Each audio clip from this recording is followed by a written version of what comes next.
បាទសួស្តីបងប្អូនទាំងអស់គ្នាថ្ងៃនេះខ្ញុំមានវីដេអូថ្មីមួយទៀតហើយចែករំលែកបងប្អូនពីវិធីសាស្ត្រដែលយើងអាចប្រើប្រាស់ VPN ដោយឥតគិតថ្លៃប៉ុន្តែសូមបញ្ជាក់ថាវាឥតគិតថ្លៃមែនប៉ុន្តែក៏អឺការដែល connect VPN នេះគឺវា random វាអត់អាចនៅមួយទីតាំងទេអត់ដូចបងប្អូនដែលយើងគាត់មានជាថវិកាគាត់ទៅទិញកម្មវិធី VPN មកអញ្ចឹងគាត់អាច select ទីតាំងទៅទីតាំងណាក៏បានដែរតែនៅក្នុងវីដេអូនេះគឺខ្ញុំសម្រាប់ដាក់តែ VPN free ហើយបើសិនជាបងប្អូនពេលខ្លះបងប្អូនគិតថាចង់ប្រើ VPN ដោយ access ទៅ site ណាមួយឬមកក៏ទៅ website ណាមួយដែលអត់ចង់ឲ្យគេដឹងពីអាស័យដ្ឋានរបស់យើងអញ្ចឹងយើងអាចប្រើប្រាស់ VPN បាន free អត់គិតលុយអញ្ចឹងខ្ញុំមានវីដេអូខ្ញុំមានវិធីសាស្ត្រថ្មីមួយមានវីដេអូបញ្ចូលវីដេអូហើយប្រាប់តែមានវីដេអូទៀតខ្ញុំមានវិធីសាស្ត្រមួយដែលបងប្អូនអាចទទួលបាន free ប៉ុន្តែខ្ញុំបញ្ជាក់ម្ដងទៀតគឺជា random ទេតែគឺយើងប្រើសម្រាប់ browser យើងប្រើជាមួយ browser អញ្ចឹងបងប្អូនប្រហែលជាមានអ្នកខ្លះគាត់ស្គាល់ច្រើនណាគាត់ស្គាល់ច្រើនគាត់ស្គាល់នេះយើងហៅថា Tor browser យើងប្រើ Tor browser ណារូបដូចខ្ទឹមប្រាំងបន្តិចអីតិចមិនដូចខ្ទឹមក្រហមហ៎យ៉ាគឺ Tor browser នេះបងប្អូនក៏មានអ្នកខ្លះគាត់ដឹងដែរយើងប្រើមិនមែនសម្រាប់តែaccess VPN នេះគឺគេគោលដៅរបស់គេគឺគេប្រើសម្រាប់access deep web ហើយនិង dark web អាហ្នឹងដូចបងប្អូនប៉ាយើងអ្នកខ្លះគាត់ដឹងអញ្ចឹងខ្ញុំអត់នេះទេក្នុងវីដេអូនេះគឺខ្ញុំនិយាយតែយើងប្រើប្រាស់ទូទៅដែលយើងសម្រាប់យើងចង់បាន VPN យើងអាចdownload Tor ហ្នឹងមកព្រោះដោយសារតែ Tor ហ្នឹងវានឹងយើងនឹងបានឃើញពីចំណុចពិសេសរបស់ browser ហ្នឹងមួយដែលផ្សឹងតែអ្នកប្រើទូទៅគាត់អត់បានចាប់អារម្មណ៍ទេហើយយើងគាត់តែតែមើលម្លងអញ្ចឹងណាអញ្ចឹងខ្ញុំឲ្យវា download តិចទៅឃើញថាលឿនដែរ100ទំហំធំវា108មេតែអ៊ីនធឺណិតថ្ងៃនេះដូចលឿនដែររងចាំមួយតិចមើលតើមិនទៅប្រើពេលប្រហែលអូខេ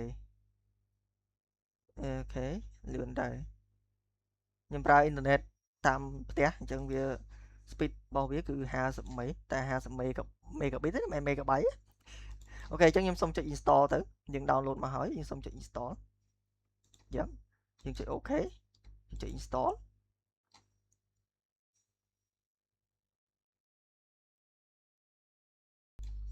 អូខេខ្ញុំបាន install រួចរាល់ហើយឃើញតែបន្ទាប់ពី install ហើយវាបានបង្កើត folder មួយហើយនឹងបង្កើតicon មួយicon នេះស្អាតជាងមុនពីមុនអត់ស្អាតចឹងទេអូខេអញ្ចឹងឥឡូវខ្ញុំបើកវាតែម្ដងមកខ្ញុំបើកវាមកចាប់ដើមចេញមកហើយអូខេនេះបងប្អូនឃើញហ៎គឺកន្លែងនេះហើយដែលយើងគឺវាទំនើបមិនថាទំនើបខ្ញុំចូលចិត្តប្រើពាក្យថាទំនើបប៉ុន្តែវាពិសេស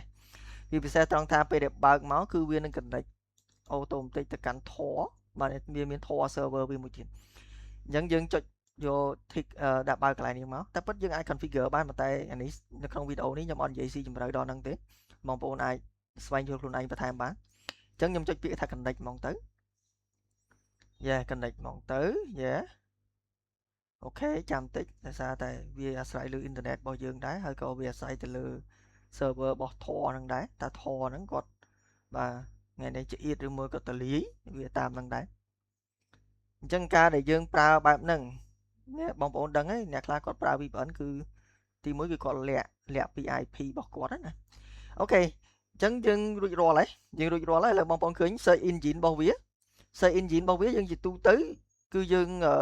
តែងតែឃើញជ្រៅគេហៅថា Google search Google ឬមួយក៏ Yahoo ឬមួយក៏អីទៅ Bing Microsoft Bing របស់ Microsoft ប៉ុន្តែនៅក្នុងនេះនៅក្នុង Tor នេះគឺវាប្រើ DuckDuckGo រូបទាក្បាលទា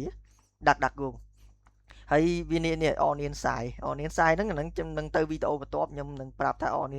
Onion Site Onion Night បានន័យថាឥឡូវគេប្រើពាក្យកាត់បានន័យថាសហគមន៍ Onion ណាចឹងបងប្អូន Onion ហ្នឹងចាំទស្សនាវីដេអូក្រោយទៅ Onion ហ្នឹងអីគេអូខេអញ្ចឹងឥឡូវយើងបាន search ហើយអាហ្នឹងវា search ដូច Google ទេអញ្ចឹងយើងទៅ search មកថាឥឡូវ Facebook អូខេ Facebook តែអញ្ចឹងបញ្ជាក់បងតិចរៀង slow តិចណាព្រោះដោយសារតែវា connect direct ទៅ VPN ណាពេលដែលយើងបើក Tor ហ្នឹងមកគឺវា connect direct VPN ហ្នឹងតែគាត់ថាវា random រហូតវាអាចយើងចង់បាននៅអាមេរិកគឺនៅអាមេរិកឬមួយក៏នៅឥណ្ឌាទេ គឺបើកមក random load អញ្ចឹងខ្ញុំចង់សាកមើលឥឡូវខ្ញុំសាកថា what is my IP address ចង់ដឹងមើលថាឥឡូវវា connect VPN ហ្នឹងទៅណាខ្ញុំចូលមួយសិនតែមើលវា connect VPN ហ្នឹងយើងវា connect របស់យើងទៅប្រទេសណាទៅស្រុកណាព្រោះសារដោយសារតែអ៊ីនធឺណិតខ្ញុំប្រើនេះគឺនៅស្រុកខ្មែរទេអញ្ចឹងបើសិនជាយើង search កន្លែងហ្នឹងគឺវាត្រូវទៅស្រុកខ្មែរប៉ុន្តែដែលយើងប្រើ Tor browser នេះគឺវាហ្នឹងនេះទៅដល់ណា Amsterdam Holland ប្រទេស Holland ប្រទេស Holland អញ្ចឹងមកន័យថាពេលដែលយើង access តាម browser Tor នេះគឺវា connect direct ទៅនេះទៅ VPN នេះប៉ុន្តែដូចខ្ញុំបញ្ជាក់អញ្ចឹងអូខេនៅ Holland នេះ Netherlands Amsterdam អញ្ចឹងខ្ញុំបញ្ជាក់ដល់ទៀតបើបងប្អូនចង់បាន VPN free គឺយើងអាចប្រើកម្មវិធីហ្នឹងទៅប៉ុន្តែខ្ញុំនៅតែបញ្ជាក់បន្តទៀតថាអត់អាចselect ចង់បាន VPN នៅស្រុកណាអីទេគឺបើកមកវា connect automatic VPN ហ្នឹងឲ្យតែម្ដងហើយ Tor browser នេះនឹងមានវីដេអូក្រោយមួយទៀតថា Tor browser ហ្នឹងភាគច្រើនគេប្រើធ្វើអីអានេះយើងនិយាយចេះបើសិនជា VPN ក៏មិនបងប្អូនត្រូវការរាល់ថ្ងៃគ្រប់ពេលទេព្រោះសាររាល់តែពេលដែលយើង connect VPN គឺ access អ៊ីនធឺណិតរបស់យើងវាមិនជាលឿនទេអញ្ចឹងខ្ញុំនឹងមានវីដេអូថ្មីមួយទៀតថា Tor ហ្នឹងគេប្រើដើម្បីអីអញ្ចឹងអូខេអញ្ចឹងវីដេអូមានតែប៉ុណ្្នេះទេអរគុណច្រើនសូមជួបគ្នាវីដេអូក្រោយថា Tor ហ្នឹងគេប្រើដើម្បីអី